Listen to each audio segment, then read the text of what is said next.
Imagine what I thought 5 months after we quit, when all I could think about was you and the way you kiss.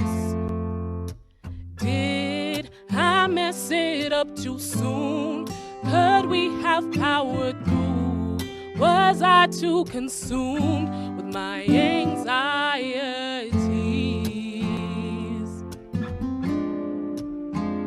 I've tried it all, from quiet days and time alone to reckless nights so I'd feel whole, writing down the reasons I needed to be on my own.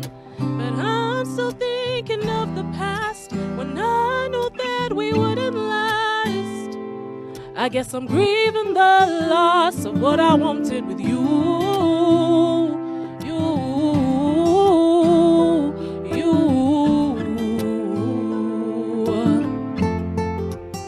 Let me tell you. First of all, I'd just like to point out that the mic was on. The mic was on the whole time. That was her voice. No auto-tune, no nothing. She is so talented. And can we just point out before we start that she has such an amazing support system? And they showed up in numbers. And I'm so happy for you.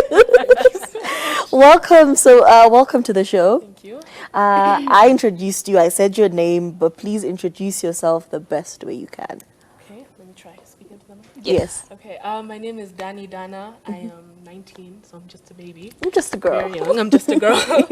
I am currently a student at the Berklee College of Music in Boston, in the US. And that is me. I'm a sister. I'm a daughter. I'm just someone that has found her passion in music and hopes that she can continue with it for the rest of her life. That is such a beautiful story. And a friend of mine, he immediately sent me a message and told me that the name Dani in Luo actually means grandmother. It does. So it does mean that. I just need to understand. Dani Dana, grandmother Dana. Is that, how did we come up with the name? Was it like is it a stage name? Is this your actual name? How did we come up with the name? That is actually my real name. I get that question a lot because it's so rhyming. And it rhymes. And it exactly. rhymes. You can thank my mother for that one. Wow, good job. Yeah. Thank you. But yes, it's my actual name. I like to think it's my sign that I was just born to be a star because it's not a stage name. And it basically also echoes the kind of music that you sing because it's like a very soulful type energy. Like you are 19, but the lyrics are so deep. I'm just like, how did you experience all of these things? You're 19. How many lifetimes have you lived? 1,000. My goodness. I'm an old soul. I've been told that since I was like 6 years old. That I'm just an old soul. Awesome. And how exactly did you ever realize that, I can sing, this is what I want to do? And how was that journey into you saying, I want to be a serious and professional singer, not just singing regular? How did you discover that you had this talent that you wanted to pursue? So I think every child usually dreams of being a pop star. So I think that's where it started. But then for me, it didn't end. For a lot of people, by the time they're 10, they're like, okay, childish dream, done with it. But for me, the dream just never ended. Yeah. And I begged and begged and begged. And then finally, when I was 12, my mom was like, okay, you can start voice lessons. Yeah. And then from then on, it was just voice lessons, music in school. I was in the choir.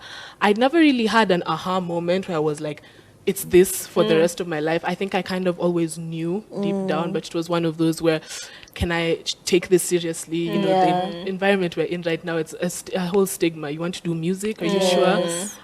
But then it came time to apply for universities, and my mom was like, okay, what do you want to do? And I was like, music. Yeah. That is it. That's not even And an funny. African parent who said yes. I know. That's crazy. She's one of a kind. And for you to be so talented that you're actually accepted in one of the biggest musical universities. I mean, Berklee. Yo, Berklee. It's not me. It's not a joke. You don't wake up and say, I'm going to Berklee, and you show up in Berklee. How did that happen, and how did it feel for you to get that acceptance? Because I know a lot of people get, like, you put a lot of energy, you're told, okay, fine, find a safety school. Did you have a safety school? What was that process for you? You're applying, and you're like, okay, they're gonna send an email. You're refreshing and refreshing and refreshing. Like, tell us that story and how eventually you did get the news.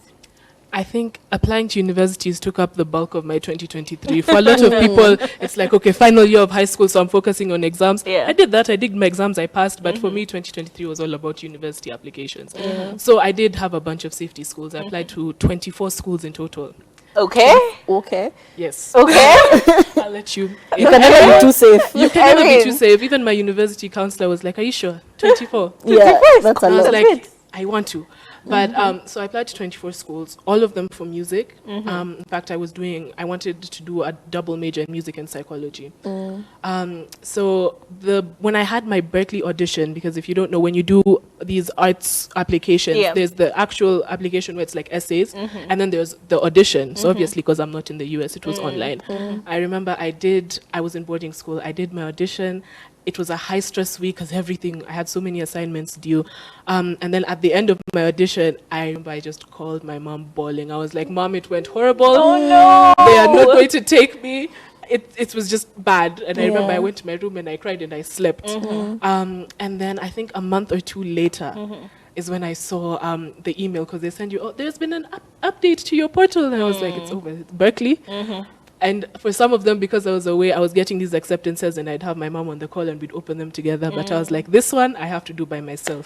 Because if I don't get in, I do not have the heart to tell her. To tell her, to I have her didn't watch get my in. disappointment. And so I remember I opened it at midnight. And then it said, "Congratulations, you've been accepted to." Oh, and the I was screams. bawling. It Oh, was the only days. acceptance letter that made me cry. Yeah. And then that was it. So then I called. I was like, "Mom, I got into Berkeley." She was like, "Oh my gosh, good job." Oh, And here we are. awesome. So I know guys like Dave Chappelle also had kind of similar story. He went for his audition and he thought he's just like, "Yeah, I don't need this school. None of y'all need me. I'm good. I'm gonna be good on my own either way. Like I'm good. I don't need you." So basically the question for me would be once you now have gotten into school, because you've been there for like a whole semester, is the experience the same as you had? Because you've built it up in your mind. You're like, "Oh, I'm going to this major school and then all this and blah, blah." Is it like the reality? Is it the same as what you had anticipated, or is it even better?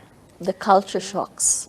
It is everything and more, actually. You know, Yeah. everyone dreams of, "Oh my gosh, America." So there's that initial culture shock of just being in the US and how different life is set up there, the environment, the setting, everything. But the school itself is so far everything I've dreamed of. Yeah. I love it. I love what I'm doing. I like that I'm finally focused on the one thing that makes me happy 24/7. Yeah. I go into these classes and I can say that, "Oh my gosh, my homework is to sing." Yeah. Like, Okay. you know, I love doing my homework. Yeah. Because I'm like, okay, so I'm practicing, I'm singing, and this will be, you know, my exam, and this is going somewhere. It's not just a hobby anymore. So you're now living in your purpose and you feel it That feels is it. awesome. Yes. What would you say inspires your music? Because as Kathami had mentioned, you have a very soulful tone to you and it's very deep lyrics. You know, when you started singing, I was like, "Oh, but wait a minute. So what inspires you? Where do you draw inspiration from?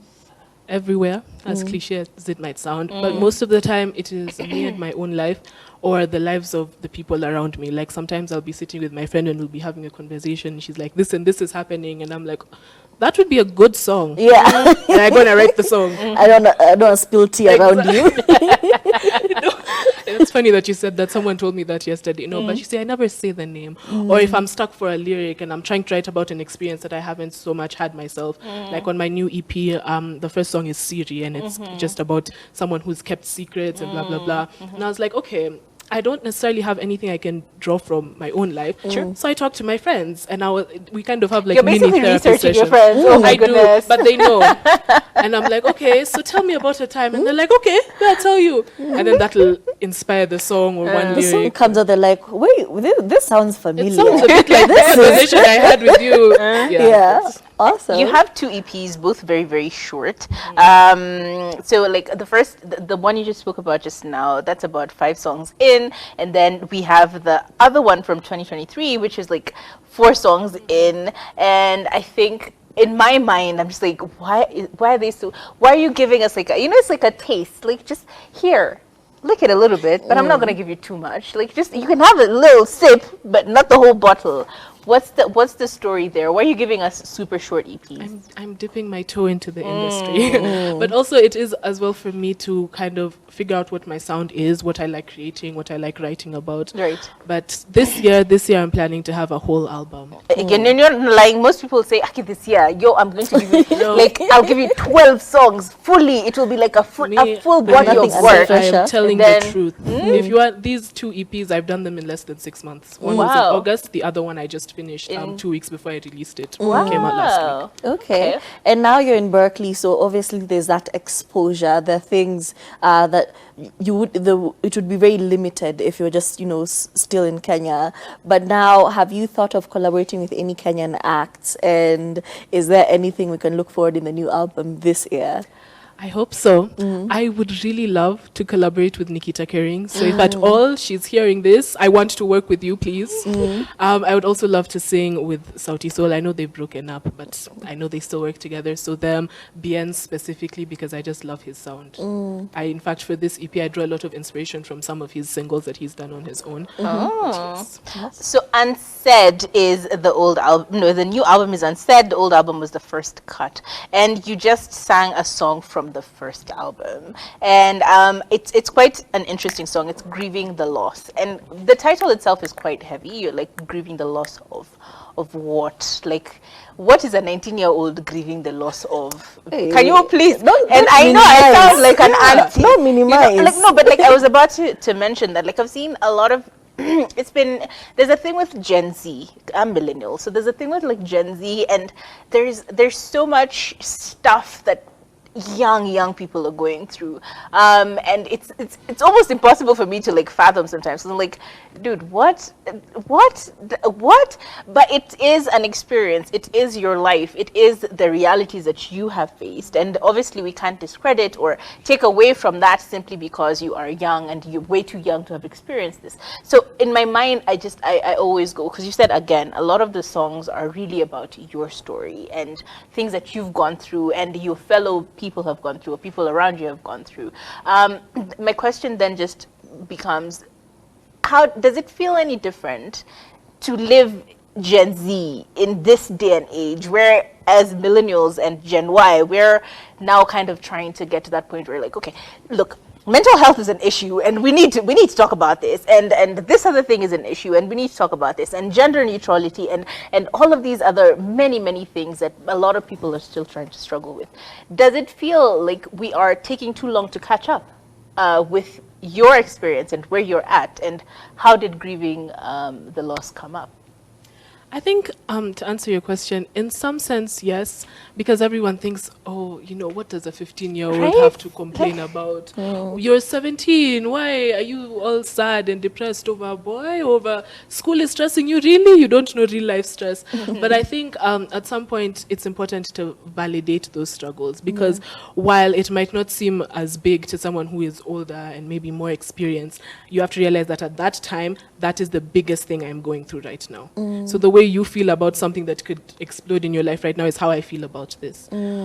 So in that sense, yes, I do think that millennials and other generations need to kind of validate the emotions of the Gen Z generation. And what are some of the tools, just to add to the same, what are some of the tools that you've been empowered with as Dani, and you've gone, okay, yeah, that was really cool of my mom or my dad or my folks to do this for me, because it's given me that ability to then voice myself and express myself and like come as a fully formed thought. Because as we said, your lyrics are very, very deep. They seem very fully formed thoughts. So like, what are some of these tools that you've been empowered with that you would like to also maybe mention to someone else who's starting in the music industry or otherwise? When it comes to my upbringing and how, I write and my art and everything, a large portion of it is due to my mom, because she's always been, she says that I like honesty, be open. So if it's, you want to do this, okay, let's discuss. She was never the one to impose her, dreams and wishes on me. She was never that parent that said, you must do 3 sciences You in must school. live the dream that I did not achieve. Yes, you must. I must live vicariously through you. So I think just that for parents who have, children, create that space of honesty and openness. Allow your kids to talk to you and don't trick them. Don't be like, okay, I'm listening. Then the second they're done, you say, okay, so now this is what you're going to do. So I think that's the biggest thing. And then to answer your question about where grieving the loss came from, it's just that whole, it speaks of the mourning of something that you hoped for. So it's those ones of, you've gotten out of a relationship, you don't regret that you've gotten out of it, it has been a long time coming, but you're still sad. And it comes from around that time when all your friends and family are like, why are you not over it yet? But then, so the song just aims to explain, mourning the loss of what I hoped for, what I wanted, what could have been. what could have been. Awesome. And as a young artist, you did mention that you're 19. What would you say has stood out for you so far, that you've been doing music and pursuing music and just living in your element? What are some of the things that have really stood out for you? I think one, just being able to do what I love is amazing, because not everyone gets to do that. True, Yeah. true, true. So I feel like that's just number one. And then my support system. Every day, in fact, I think being away, being in the US, makes you more grateful for where you come from. Because Yes. every day, and that's what the last song on my current EP is, I just think about all the effort, the sacrifices that I'm aware of and that I'm not aware of what it took to bring me to this place, to be in this, to stay out of the window and be like, oh my goodness, I'm at Berkeley. So I think that support system and then just being able to do what I love are the two things that are always on my mind at this point. Okay, she is such a wonderful young adult. So well, As I know, she's like so if put all together. of you were just like this and you could form your thoughts like this and articulate Hey, it would yourself be and so express far. yourself like It's this. a musical industry. She is a superstar, a gem. I can't wait to see, what the universe has in store for you, because wow, you are fantastic. Thank you so and she much. keeps time. She was here so early. It's so Yeah, early. my new motto is early is on time is late. Someone Yeah. told me that like a year ago, and now I try. I'm late a lot. In fact, if you ask my friends, I'm the one who they'll bet on. If you call someone and if they don't pick up, or if You they're get late, $2 million. they would call me. But sometimes I try. Sometimes I try. Awesome. It's so beautiful. And we will not leave you like that. Of course, she's going to perform one more song before she goes. But where can people catch you on socials? Yes. So my Instagram is Dani DANI_DANA_music. My TikTok is Dani again, my name DANI, and then 3 underscores and then Dana. 3 whole underscores. 3 whole. Those things of this username is Has been taken. Yeah. I get so annoyed. The other day I was trying to make an email and it took me like an hour because Oh, wow. everything was taken. But that's it. And then through that you can find the link to my music on YouTube, Apple Music, or Spotify on my Instagram, or you can just go directly to streaming platforms and then search my name and it shall be there. Awesome. Amazing. Okay, so before we leave, Dani Dana.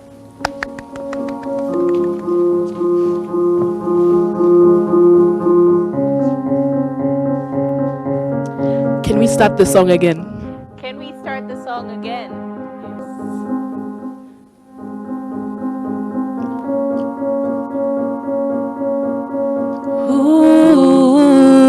Ooh.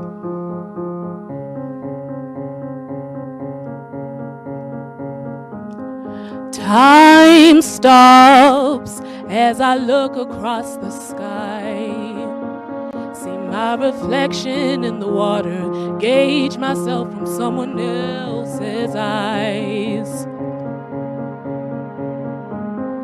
Time stops, and I'm grateful for the chance to be here making these memories. Thankful to the ones who got me here. So maybe I'll just keep on